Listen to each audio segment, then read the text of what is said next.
time, the series was also receiving its television premiere. Somewhere in an area of 50,000 square miles in northern Canada. First in Canada on September 14th, and then in the UK from the 16th. But for the Century 21 Productions team, the end of filming on The Long Sleep marked the end of the road. Not only for the series, but for the company as a whole. Thunderbirds are go!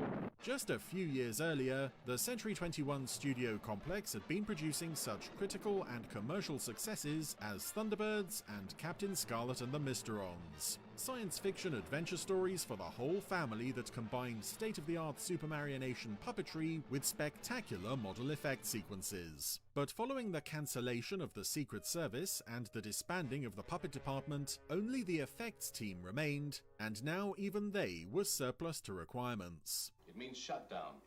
What? With the end of UFO and no further work on the immediate horizon, the Century 21 studios were finally closed and their buildings soon acquired by other companies. Income tax, probably. With their own Century 21 contracts expiring, but still ever hopeful of further work from Lou Grade and ITC, Jerry and Sylvia, along with producer Reg Hill, decided to form a new production company, Group 3 Productions. I like it. I like it. Group 3 received their first television commission early in 1971. When Grade approached them with an order for a 26-episode live-action detective series, The Protectors, starring Robert Vaughn and Nairi Dawn Porter. The series began filming in June, and a second season of 26 more episodes would see production run until early 1973. Yet not only was UFO about to rise from the ashes, it was also about to take on another form entirely.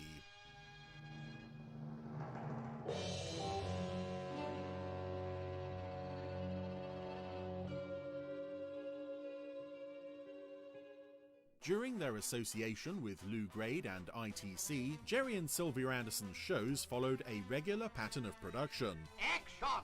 Most ran for only one season, and then it was on to the next. Oh dear, how tiresome. Despite incredible success in their country of origin and many other international markets, the Anderson shows were always produced with American audiences very much in mind, with the main prize being a sale to a major American network. Right.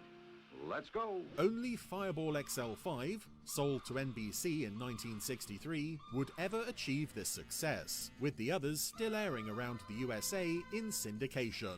What's that, Professor? A process by which local stations affiliated with a particular major network would air programming outside of that network's primetime schedule.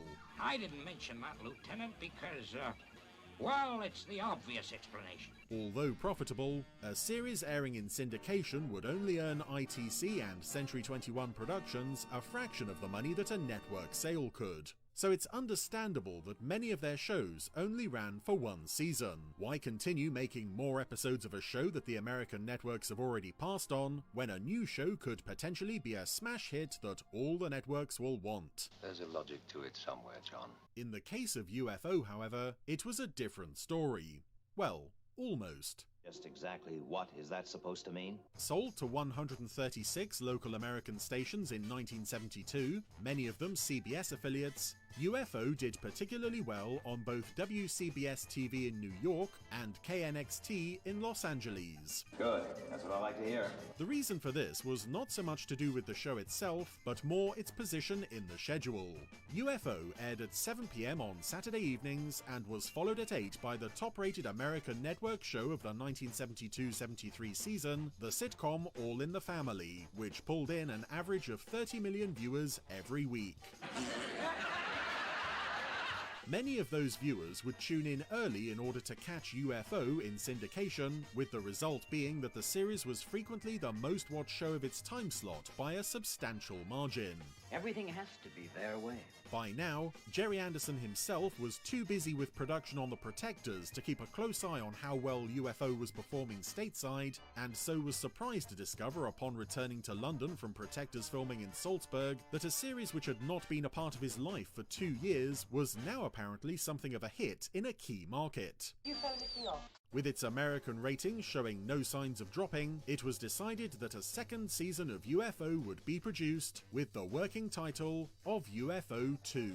We've got ourselves a deal. Entering pre-production in late 1972, the proposed second season of UFO would see the action move from the early 1980s into the 1990s, and to a vastly expanded shadow moon base. 4 new, fully automated moon bases over the next 10 years. Believing that the show's most successful episodes were those set in space, the second season was to see the war with the aliens escalate to the extent that very few UFOs were now able to get past moon base's formidable defenses. At least they won't try that again. We started to build everything for the new show, which included a very new and very much bigger moon base and improved uniforms and so forth and so on. The once small and vulnerable outpost would now become a vast lunar city and the new Shadow headquarters, with many episodes focusing on the latest alien plot to destroy the base. It's going to come. I want to be ready. Anderson's UFO 2 team began to form, with art directors Bob Bell and Keith Wilson designing the interiors of the new moon base, and Brian Johnson the exteriors. With a third season of The Protectors also looking very likely, and Tony Barwick already committed to that show, Christopher Penfold was hired to be the new script editor. I'll pass it along to the script department. Ed Bishop was also very excited at the chance to return to the role of Commander Straker, and no doubt several other members of the UFO cast were also under consideration for the new series. Here we go again. But unfortunately, in early 1973, the project was to grind to an unexpected halt. The ratings started to drop in America. The conclusion of All in the Family's current run on CBS had coincided with the end of first-run UFO episodes in syndication, and while repeats of both shows continued in the same time slots, their ratings obviously began to decline. And what? Rather than investigate the source of this drop, ITC in New York began to lose confidence in the idea of a second season of UFO entirely and pulled the plug on the project. Stop it! Stop it! Stop it! Everything was going to be better. We were poised for that, and to not be able to realize it was a deep, deep disappointment. It took me a long time to get over that. By this time, a substantial amount of money had been poured into preparing for the second season, and Anderson was determined that that money would not be wasted. I went to see Lou and I said, look, we've done a lot of work and I reckon that I could twist this around and make it into another science fiction show. And he said, fine, let's do it. However, as had often been the case during production of UFO, this new series was to be subject to certain conditions imposed by ITC America. The first of these was in response to the UFO episodes that had explored the personal costs that Commander Straker had had to pay in order to keep the Shadow organization functioning. A great hit with fans, but apparently not so much with the executives. Oh, no. So we started work on the new show, and then I got a call from Abe Mandel. Abe Mandel, who would continue to be a thorn in Anderson's side for the next few years, was particularly insistent that the format of the new series would make it absolutely impossible to shoot any scenes on Earth, in order to avoid, as he described it, people having tea in the Midlands. Would you, care for some more coffee? And he said to me, Jerry, I don't want any shows on Earth. I want you to do something to the show that will make it impossible for you to shoot a show on Earth. Surprised by this reaction to episodes that they felt were among UFO's strongest, the Andersons' original proposed solution was to destroy the Earth entirely. It's that old bloody-mindedness. And when this was declared too grim for a family show, We blew the moon out of orbit with everybody on it. And I rang Abe and said, is this okay? And he said, yeah, fine. Much better. Jerry and Sylvia then set to work writing a 30-minute pilot script named Zero G for the new show, the working title of which was Menace from Space. But it is not ideal. Zero G told the story of the inhabitants of Moon City, manned by operatives of the organization WANDA, the World Association of Nations Defending Earth Rights. I've got a nasty feeling we're being watched.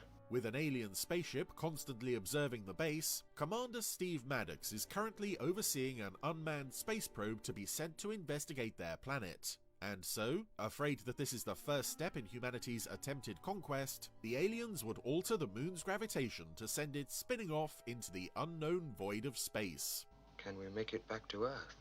Many of the familiar elements of what would ultimately become the first episode of Space 1999 are present in the script for Zero G. Not Steve Maddox. Although the character names of Steve Maddox, Dr. Gordon, Mark Miller, and Lieutenant Caron did not survive to the series, the lead roles of Base Commander, Chief Medical Officer, Science Officer, and Head of the Reconnaissance Section were firmly established in the Anderson script, as was their primary mode of transportation, the MTU, or Multiple Transport Unit. I was thumbing through some nature magazines and I saw the head of this grasshopper and, well, because if you look at all aircraft, all rockets, they look basically like insects of one form or another. And so it all happened from there, really. Several sources over the years have indicated that the earliest versions of the script even retained familiar UFO elements, including the Shadow Interceptors and Moonmobiles, SID, and possibly even the same aliens. But all were eventually dropped as the focus of the story moved from alien intervention to humanity's own short-sightedness. When will they ever learn?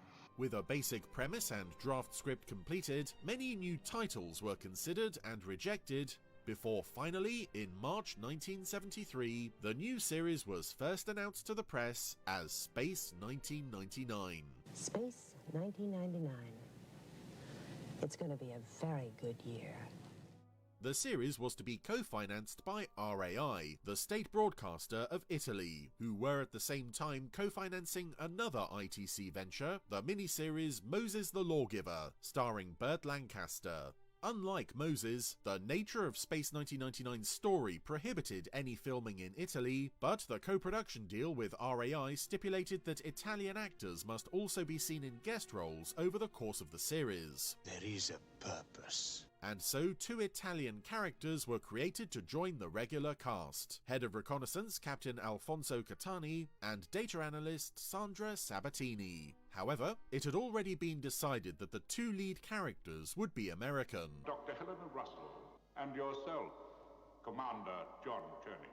The casting of these roles would be crucial if the series was going to be sold to a major American network. And in August 1973, Jerry and Sylvia Anderson headed to Los Angeles, where they met with their first choice for the role of Commander Koenig, actor Robert Culp.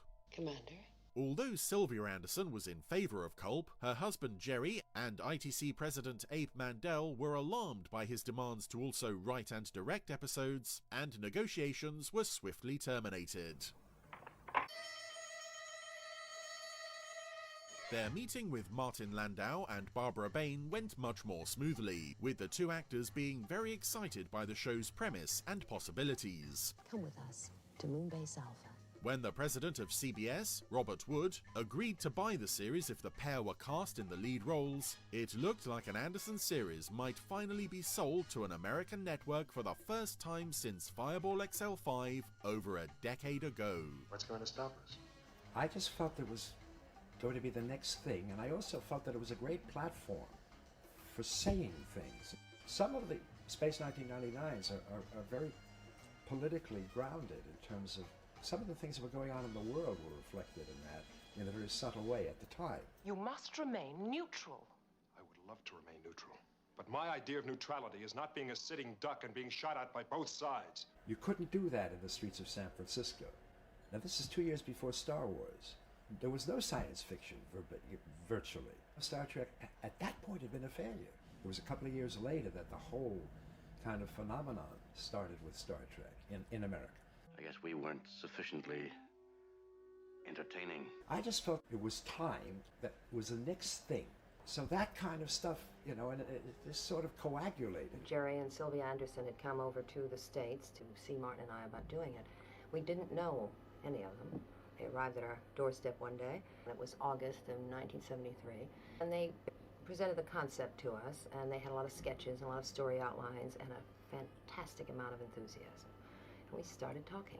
And the more we talked, the more excited we all got about it. The whole concept of the show was appealing to us. everything about it. Also recruited during this trip was George Bellac, a prolific television writer who would pen the first episode and with whom Martin Landau had previously worked on Broadway. Another important meeting took place in California, this time between the Andersons and the world-renowned Austrian fashion designer Rudi Gernreich, which was easily arranged thanks to Gernreich's friendship with Barbara Bain. Gernreich's name added further prestige to the production, and he would receive on-screen credit for the design of the costumes near the beginning of every episode. Aren't we doing well?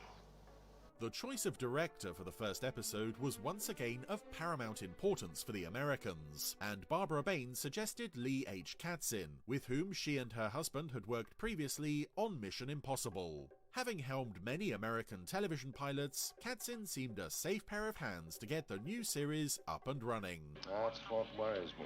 Back in England, Lou Grade offered the as-yet unnamed character of the Professor to actor Barry Morse. Hello? Having recently spent much time filming abroad, including lead roles in the ITC action shows The Zoo Gang and The Adventurer, Morse was keen to commit to a project shooting much closer to home, although was startled when Grade told him that there were no completed scripts he could take a look at. It's extraordinary. The casting of Landau and Bain, however, enticed him to accept the project, although he remained frustrated by the lack of attention to the show's characters throughout the course of its production. I just hope it's interesting. Instead, he devised a backstory of his own for the Professor, beginning with the premise that the young Victor Bergman was a refugee from Austria during the Second World War. It's an interesting thought. Morse continued to flesh out the bare bones of the character's outline in his own mind throughout the course of production, and the result would ultimately be one of the show's most popular and beloved characters. Meanwhile, the show's regular models and sets were also being designed and constructed. We assume that these people are in a controlled environment. They wouldn't have a great deal of resources. So the idea was to make it as simple, as clean, as clinical as possible, and as easy to wear as it possibly would be if you were living in a city on the moon. Now, no way would I have time or room to keep on building different sets every week. So I spoke to the producer, Jerry Anderson, and we had the idea of making a modular system. So it's like a big jigsaw puzzle or a Lego set. Every week, I could change all the sets very quickly. In late August, George Bellac arrived at Elstree Studios and quickly formed a good working relationship with Christopher Penfold. Together, they set to work fleshing out the Andersons' initial concept, and on September 3rd turned in a writer's guide for the series that explored the world of Moonbase Alpha in more detail. Yeah, have a look.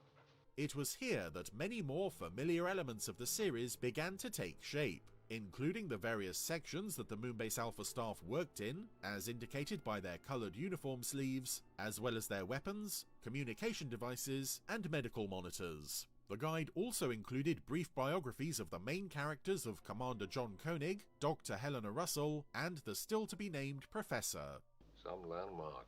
With the format for the series now firmly established, Bellac got to work on his script for the first episode, now to be titled The Void Ahead. By the time this was completed, however, the relationship between Bellac and Anderson had grown decidedly frosty, with Anderson expecting an absolute commitment to Space 1999 that conflicted with Bellac's other writing engagements.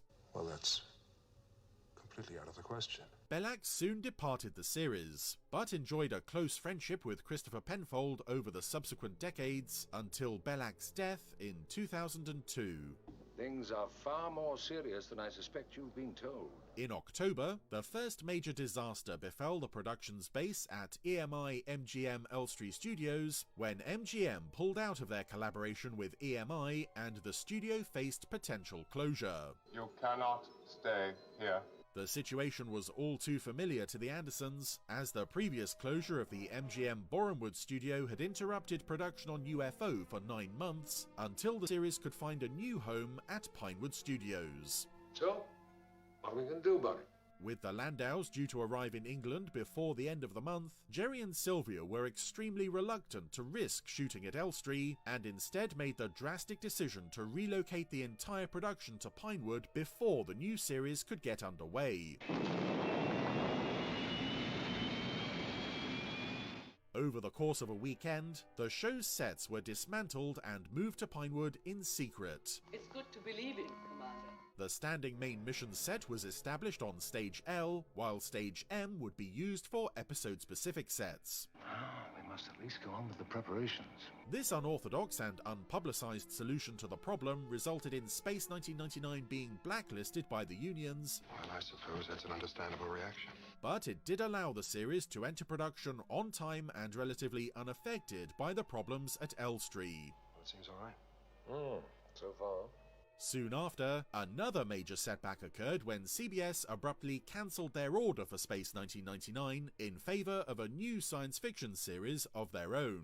Damn it. Having just enjoyed a massive ratings success with the US television premiere of the 1968 film Planet of the Apes, the network had decided to produce a spin-off television series, and Space 1999, being produced on the other side of the world, was no longer of interest to them. Why? How could they do it? They're animals. No other networks were willing to take the series either. God damn you all to hell! But by now, it was too late to prevent Space 1999 from entering production. I refuse to believe we have no future. Despite these setbacks, the script for the first episode was now entering its final form. On November 5th, the title changed from The Void Ahead to Turning Point. Turning point, right? Although George Bellac is still credited as the sole writer on the finished episode, the shooting script had been almost entirely rewritten by Christopher Penfold, although it still largely followed the basic outline of Bellac's original story. So far. On November 5th, the visual effects team under the command of Brian Johnson began shooting the episode's model shots and special effects sequences at Bray Studios in Buckinghamshire, only to run into another major problem. What is it? For the next 6 weeks, every shot they filmed was rendered unusable by a fluctuating exposure. This instrument's given me a lead. The problem was eventually traced to a dragging break on a film magazine, but only after hours of testing and experimentation and a loss of thousands of pounds. The giant leap for mankind. It's beginning to look like a stumble in the dark. Meanwhile, other regular roles were being cast. Thanks to having recently worked with the Andersons in the Protector's two-parter Wham, Prentice Hancock was cast as main mission controller Paul Morrow, originally devised as a Russian named Verkonnen. Medical section, Paul. The Japanese Dr. Fujita became Dr. Matthias, after casting director Michael Barnes spotted Anton Phillips performing in a play at the King's Head pub in Islington. Obviously. For computer specialist Benjamin Uma, Barnes selected an American actor and singer named Lon Saton, who had most recently appeared in Roger Moore's first James Bond film, Live and Let Die. Yes, sir. For the minor role of Eagle Pilot Collins, Barnes cast an eager Australian actor by the name of Nick Tate. Collins? Check, Commander. However, Tate had his sights set a little higher than just a couple of scenes, and insisted on a meeting with the Andersons and director Katzin. I don't think we should wait for them to make the next move. His persistence finally paid off when the Italian actor cast as Chief Eagle pilot Alfonso Catani had to depart the production due to a prior filming commitment in Italy. Tate was then tested for the role, playing a variety of nationalities before suggesting that his own natural Australian accent was perfectly acceptable. Come on, let's cut the talking and get going.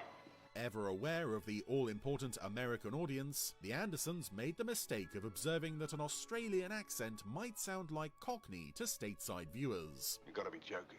After firmly setting them straight about that, Tate signed a contract to appear in the first 6 episodes of the series, and Alfonso Catani became Alan Carter. Now you're talking. The show's other Italian character, Sandra Sabatini, was proving even harder to cast.